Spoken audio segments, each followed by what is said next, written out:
there are lots and lots of favourite things in the collection, but one I think really sums up what resonates with people and what is unusual about the collection is the Forest collection, which is this book here.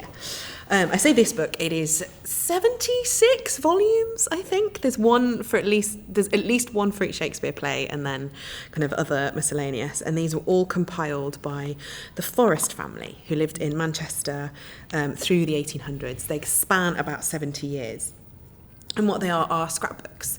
So anything to do with Shakespeare that the Forest family came across, whether that was in magazines, newspapers, illustrated editions, there's Punch magazines, there's articles, there's photographs.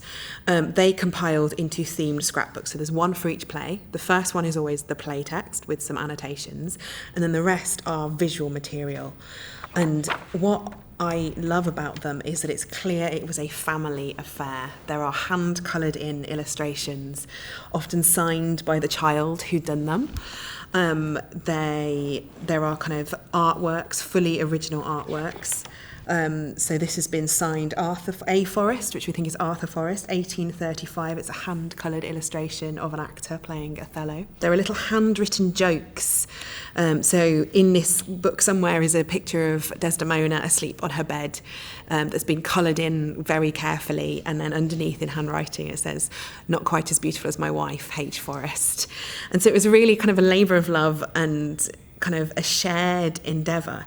But also through these scrapbooks, you can see they kind of talk to other items in the collection.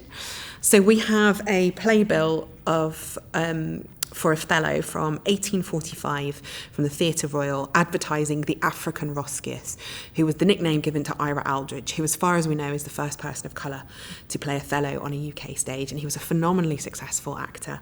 A school group we worked with came in and they loved the scrapbooks, and they were really excited by that history with Ira Aldridge.